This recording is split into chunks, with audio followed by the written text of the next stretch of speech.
Okay, I want to talk about gang stalking and first of all, in my last video I talked about Jesus and I explained when I was growing up people would wear WWJD bracelets.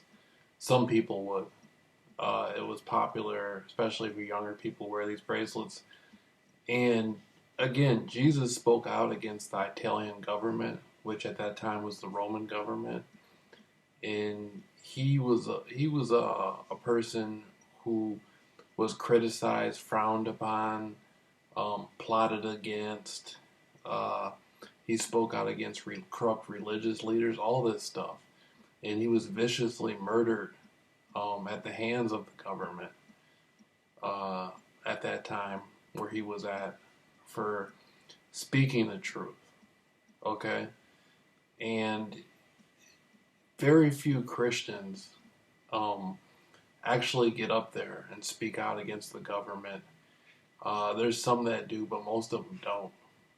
So they're definitely not doing what Jesus would do.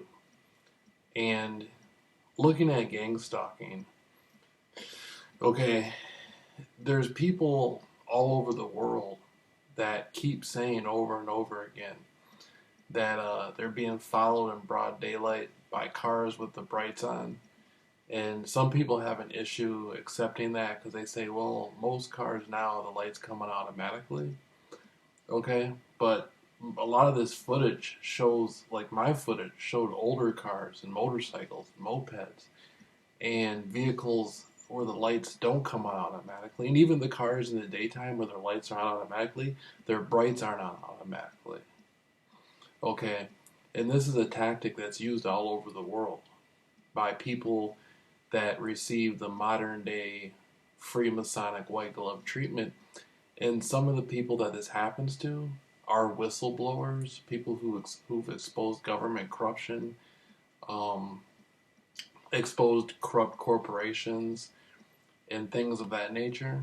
And in my case, this didn't happen to me until I exposed someone who was a Freemason, Jordan Maxwell. Nobody on the internet spoke about him being a Freemason. The information was never out. And then he showed me in person that he was a member of Ordo Templi Orientis. He explained to me who stood in for him. He showed me his little Freemasonic card. Um, then this guy was hooked up with the Gambino crime family. He actually took me to meet a man who Jordan Maxwell was asking this man for permission on what he could talk about on the air. And this guy was in a movie with Steven Seagal. And it made me think back about Steven Seagal, how it came out in the newspapers a few years ago that Steven Seagal was being extorted by the Gambino crime family. And this guy that Jordan Maxwell took me to was actually in a movie with Steven Seagal. And so, like, I just ended up exposing Jordan Maxwell and a lot of the stuff that had happened between me and him. And at that point, that's when I noticed all my neighbors acting strange. I noticed white vans following me around and whatnot. And so I went to Google and I started typing things in that didn't make sense to me that were happening. Okay. And what Google came back with was gang stalking. And I sat and I watched one or two videos. And I remembered reading on a blog about gang stalking back between 2011 and 2012. And so I remembered hearing it. But I had never actually met anybody that I know of that had gotten gang stalked or was being gang stalked. And so when I started seeing all these videos about people talking about, hey, my neighbors are acting crazy, they're doing these things to me, they seem to be wearing particular colors while they're doing it, like people will be wearing red like 3 or 4 days in a row, coming outside. Every time I come outside, a certain person comes out and cuts their lawn, and that happens over and over again.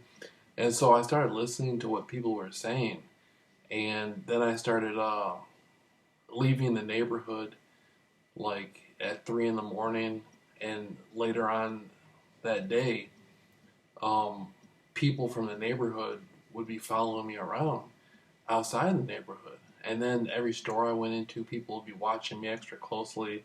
People would come into the store, and you could tell they weren't really shopping. These were just people participating in organized harassment.